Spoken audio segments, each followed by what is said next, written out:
to this World of Tanks subscriber replay. My name as always is Maxwell, and today's video is from the user Bartulf. That's Bartulf. And he's driving the T-62A on a standard battle on Karelia. Now the T-62A is the Tier 10 American medium tank. And before we get too far into this battle, I just want to let you guys know that you only have 2 days left, so today and tomorrow, to cast your vote on the New Year's extravaganza video and be in with a chance of winning over 5,000 gold in prizes. So if you haven't already commented and voted on which clip you want to win on that video, remember New Year's extravaganza, then I will go ahead and do that now, because today and tomorrow are the last day that votes and entries will be counted.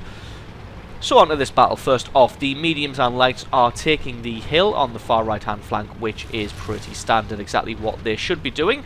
The problem is most of the heavies and tank destroyers are also heading up this right hand flank, just leaving one lone heavy tank and one piece of artillery on that far left hand flank there to do all of the defense. So that could be exploited. Ooh, just missing a shot on that E5 there.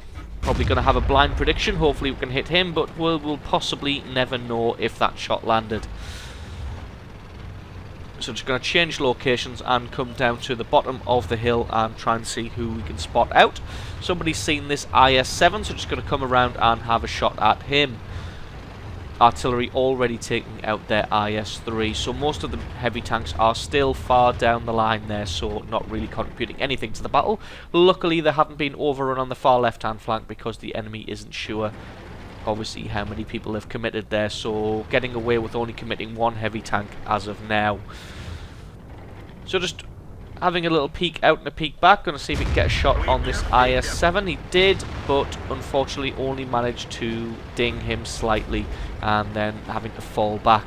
Not falling back all that way, not just to get out of line of sight of the IS-7, but also to stop any artillery possibly landing a shot.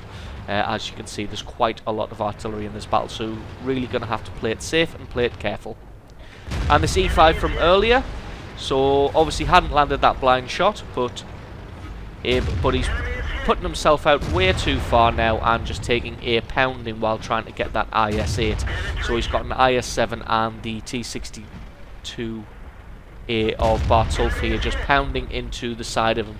So really making a schoolboy error there and putting himself out way too far. Thought he was a lot more invulnerable to damage than he actually was, being a tier 10.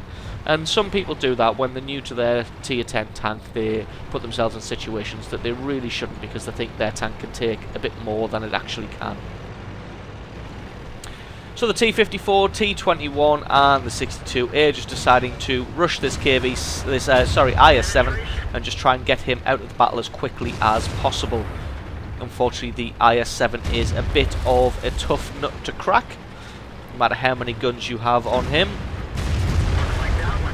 So managing to get a good shot on the side of him there, but also taking a good shot. The only saving grace is his reload time is a hell of a lot faster than that of an IS-7, so able just to pound in a hell of a lot more shots. And the gun has pretty fantastic armor penetration, if I remember rightly. So just going to punish this E100 for slowly reversing away while he focuses on somebody else. I think he was looking at the T-54, now he's probably looking at the IS-7, yes he is, and the T-62A is just going to land shot after shot into the weak underbelly there. So just slowly but surely whittling him down. Unfortunately the IS-7 is getting a bit of a pounding because he's stationary there. The E100, the Jagdtiger and all the artillery will be able to just pound him into submission, and that is exactly what happens. So another heavy tank had snuck round on the right hand flank there. It was the IS-8, but now he's been taken out by that Jagdtiger, who is doing some good work there from that position.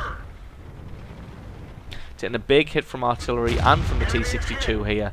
There's nowhere for him to reverse to, so this is pretty much curtains for him, and there you go, one more shot will finish him off.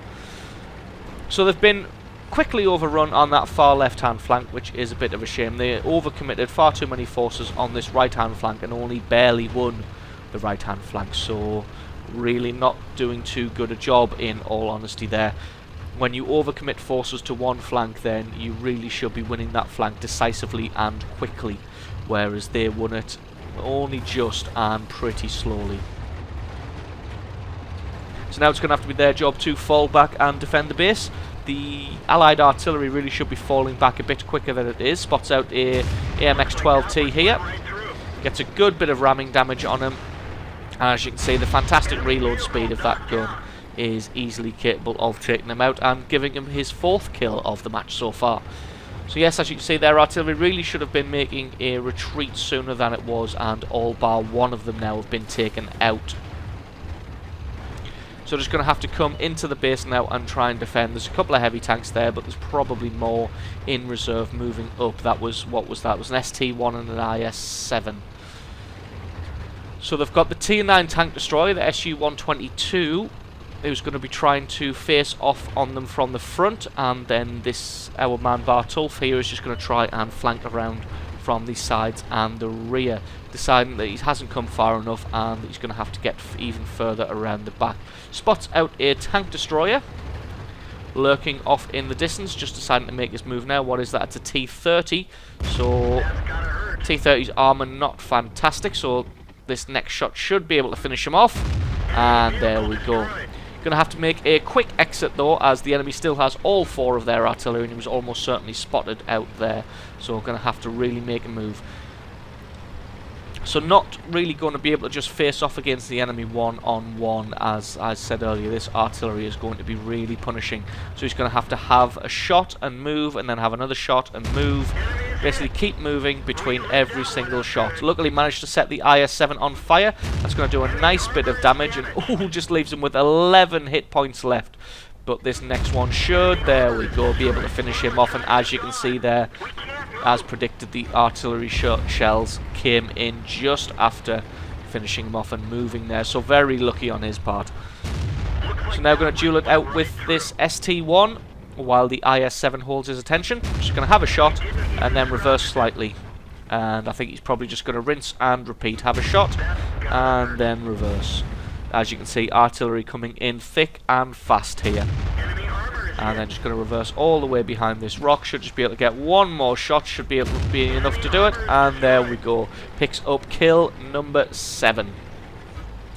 So what is left with the enemy is all 4 artillery pieces and that Bat Chat. The Bat Chat not really done much in this match. In fact, not really sure where he is. He has got 1 kill, but he's probably lurking off to one flank, maybe on that right-hand side. So just going to speed this up a little bit until we get back into the action. Just going to be making a beeline down this left-hand flank here, and with the support of that tank destroyer behind him, if he does run headlong into the Bat Chat, then fingers crossed he should be able to take him out with the 2 of them. And if he's not on this flank, then it should be a free pass all the way to the artillery. Spots out the Lorraine. Now the Lorraine's pretty fast and pretty manoeuvrable, so not sure. Nope, not quite able to land both shots on him before he was able to get into cover. But he's not going to be able to hang around for too long, as he's going to have to make a move so that he doesn't get bombarded. Spots out the Object 212. Unfortunately, the Object 212 is a lot slower and a lot less agile than the Lorraine, and he is going to get taken out. Kill number 8. So the Lorraine's set up now. Unfortunately, most of that damage was taken on the track, and there's nothing he can do to get out of the way of being picked off there. Artillery shells are landing again to try and catch him out, but he is already on the move. So what artillery, that's an Object 268, which is tier 10 tank destroyer, sorry, forgot the word there. So just going to come into the base and try and find these last 2 artillery pieces, which are a GW Tiger and another Lorraine. So these guys should really be set up in a defensive position. As you can see, the Bat Chat just coming in there and taking out their GW Tiger. Spots out the Lorraine now, who for some reason hasn't made a run for it. If I'd seen a medium tank coming in on our flank and already taking out 2 artillery pieces, I would not be hanging around even with the game being this close. And the same for the GW Tiger, I would have been out of this base a long time ago. So GW Tiger having a shot at the tank destroyer there, probably the wrong target, and getting taken out for his trouble. So that is a massive 11 kills there for Bartulf, and him and the Object 268 just going to do the base capture, and they will easily be able to finish this base capture before the Bat Chat is able to finish his, being obviously 2 Kappas to 1. So if I was that Bat Chat, I'd probably start making tracks back to the base as soon as I saw that happening, instead of just sitting there and waiting it out. But then he won't have to pay his repair bill. So as you can see, just going to easily win that one. Absolutely brilliant clip there from Bartulf in the T-62A, picking up a monster 11 kills in a pretty well stacked tier 10 down to 8 battle. So thank you very much for sending that clip in, and thank you very much to you guys for watching, and I will catch you next time.